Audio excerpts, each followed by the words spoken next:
नमस्कार, शाम के 6:30 बजे के इस बुलेटिन में आप सभी का स्वागत है। मैं हूं आपके साथ प्रीति रघुनंदन। जिनके कंधों पर दिल्ली वालों की सुरक्षा की जिम्मेदारी है, उन्हीं के जान के ही लाले पड़े हैं। जिन वर्दी वालों को बनना था दिल्ली का सुरक्षा कवच, उनकी जान ही बदमाशों के निशाने पर है। पिछले 5 महीने में ही दिल्ली पुलिस पर 8 बार हो चुका है अटैक। सवाल यह है कि क्या दिल्ली में क्रिमिनल वर्दी वालों से नहीं डरते हैं? ऐसा ही लग रहा है इन घटनाओं को देखते हुए। दिल्ली में क्यों खत्म हो रहा है वर्दी वालों का डर?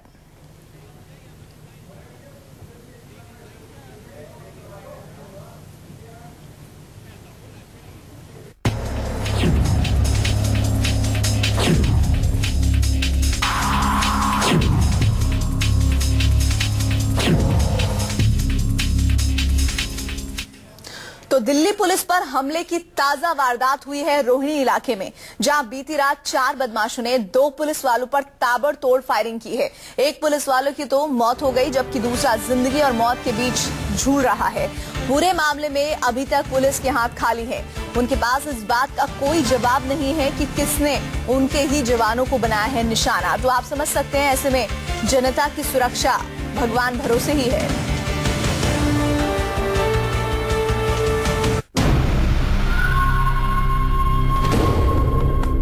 सड़क पर खून के निशान, अस्पताल में अफरा तफरी और बदहवास से पुलिस ऑफिसर। दिल्ली पुलिस को एक बार फिर दी है बदमाशों ने खुली चुनौती। एक और वर्दी वाला बना है बदमाशों का शिकार। जी हां, बीती रात दिल्ली के रोहिणी इलाके में जो कुछ हुआ, उसने समूची दिल्ली में हड़कंप मचा दिया है। पूरे मामले में उठ रहे सवालों को भी आपको बताएंगे, लेकिन पहले बताते हैं कि आखिर पूरा मामला क्या है। दरअसल रोहिणी थाने में तैनात नरेंद्र और जगबीर नाम के 2 पुलिस कांस्टेबल कल रात इलाके में गश्त कर रहे थे। इसी दौरान उन्होंने थाने से थोड़ी दूरी पर खड़े एक संदिग्ध ऑटो को देखा। दोनों पुलिस वाले अपनी बाइक पर सवार होकर ऑटो के पास पहुंचे तो उन्होंने देखा कि ऑटो में 4 लोग बैठे हुए हैं। दोनों पुलिस वालों ने ऑटो में सवार लोगों को थाने चलने के लिए कहा। इस पर ऑटो में बैठे लोगों और पुलिस वालों के बीच कहासुनी हो गई। इसी दौरान एक शख्स ने रिवॉल्वर निकाल ली और सिपाही जगबीर को गोली मार दी। ये देख दूसरे पुलिसकर्मी नरेंद्र ने वहां से भागने की कोशिश की तो ऑटो में बैठे लोगों ने उसे भी पीछे से गोली मार दी। गोली नरेंद्र की पीठ में लगी।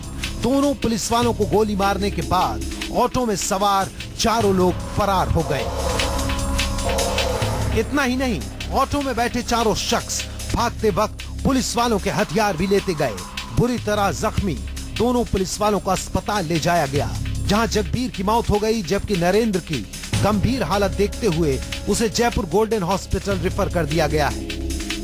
दिल्ली पुलिस के जवानों ने उन ऑटो को रोका और उन बदमाशों से जो उन्होंने पूछताछ करी तो उन पर संदेह हुआ। संदेह होने के बाद उनको थाने की तरफ ले जाने लगे। जो आपको बताना चाहेंगे, जो दोनों कांस्टेबल इसी बाइक के ऊपर गश्त कर रहे थे, उसके बाद वो दोनों उसी ऑटो के अंदर बैठते हैं और बदमाशों को वो थाने की तरफ ले जाते हैं। तभी जो ऑटो के अंदर बदमाश मौजूद थे, उन्होंने जो कांस्टेबल है उन पर गोली चला दी। मामले की खबर आला अधिकारियों तक पहुंची तो महकमे में हड़कंप मच गया। तुरंत बड़े अधिकारी मौके पर पहुंचे। हालांकि इस बात का जवाब किसी के पास नहीं था, आखिर क्यों एक के बाद एक दिल्ली में पुलिस वालों पर हो रहे हैं ताबड़तोड़ हमले। उन्होंने एक TSR को देखा जिसपे उन्होंने शक हुआ, थाने लेके आ रहे थे।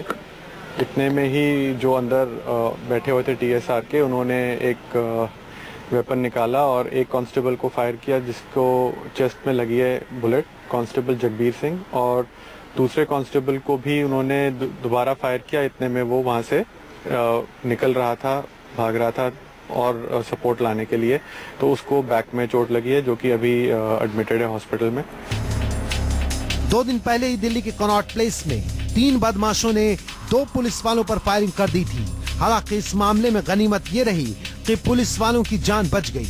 वैसे पिछले कुछ दिनों में दिल्ली पुलिस पर हमले की घटनाएं तेजी से बढ़ी हैं। ऐसे में सवाल है, दिल्ली पुलिस पर लगातार क्यों हो रहे हैं हमले? क्या दिल्ली में क्रिमिनल वर्दी वालों से नहीं डरते? क्यों खत्म हो रहा है वर्दी वालों का डर? दिल्ली में पिछले 6 महीने में वर्दी वालों पर 8 हमले हो चुके हैं। ऐसे में नजर इस बात पर है कि दिल्ली पुलिस अब क्या रणनीति बनाती है। मोहित ओम, दिल्ली, न्यूज़ 24।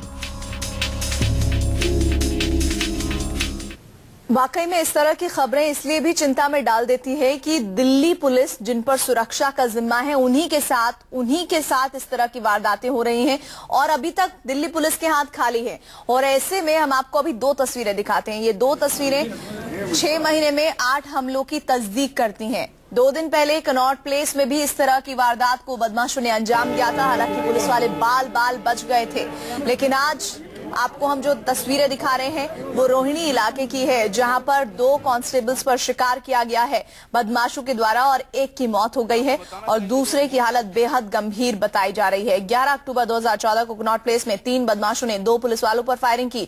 द्वारका में 2 पुलिस वालों पर हमला हुआ है, एक की मौत हुई है। रोहिणी इलाके की घटना जो हम बता रहे हैं आपको। और 14 जुलाई 2014 को भी इस तरह की वारदात ज्योति नगर में सामने आई थी। 2 जून को भी हुआ था यह हादसा, मालवीय नगर में कांस्टेबल की हत्या। 6 मई को 2014 को पुलिस पर जानलेवा हमला। तो ये घटनाएं बता रही हैं कि पिछले 6 महीनों के अगर आंकड़ों को हम देखें तो 8 बार दिल्ली पुलिस में मौजूद कर्मचारियों को, जवानों को, कांस्टेबल्स को निशाना बनाया जा रहा है। आखिर मकसद को समझना भी बेहद जरूरी है, क्योंकि ये मकसद संकेत देता है, संदेश देता है, वो ये कि अब अपराधियों के मन में पुलिस का खौफ खत्म हो रहा है।